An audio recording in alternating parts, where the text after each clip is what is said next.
കൊല്ലം കുളത്തൂപ്പുഴയിൽ കാട്ടാനാക്രമണം, മധ്യവയസ്കന് ഗുരുതര പരുക്കേറ്റ പ്രകാശിനെ Thiruvananthapuram medical college ആശുപത്രിയിൽ പ്രവേശിപ്പിച്ചു. മേഘന മുരളി വിവരങ്ങളുമായി. മേഘന, വിശദാംശങ്ങൾ.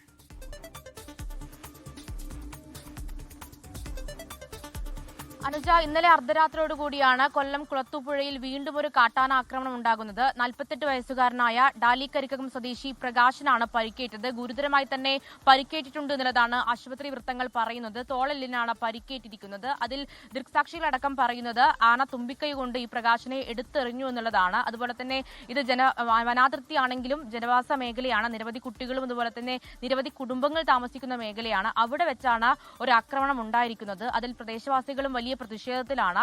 ഫോറസ്റ്റ് റേഞ്ച് ഓഫീസ് ഉപരോധിക്കാനാണ് നിലവിൽ പ്രദേശവാസികൾ തീരുമാനിച്ചിരിക്കുന്നത്. സ്ഥിരം കാട്ടാന ആക്രമണം ഉണ്ടാകുന്നു, കാട്ടാന ജനവാസ മേഖലയിലേക്ക് ഇറങ്ങുന്നു എന്നുള്ളതാണ് കാലങ്ങളായിട്ടുള്ള പ്രദേശവാസികളുടെ പരാതി. അതിനിടയിലാണ് ഒരാൾക്ക് കൂടി പരിക്കേൽക്കുന്ന സാഹചര്യമുള്ളത്. ഇപ്പോൾ പ്രകാശ് തിരുവനന്തപുരം മെഡിക്കൽ കോളേജ് ആശുപത്രിയിലാണ് ചികിത്സയിലുള്ളത്. ലോകത്തെവിടെയായാലും ഏത് സമയത്തും 24 വാർത്തകളും ഓഗ്മെന്റഡ് റിയാലിറ്റി പാക്കേജുകളും എക്സ്പ്ലെയിനറുകളും വിശദമായി കാണാൻ ഞങ്ങളുടെ യൂട്യൂബ് ചാനൽ നിങ്ങൾക്ക് സബ്സ്ക്രൈബ് ചെയ്യാം.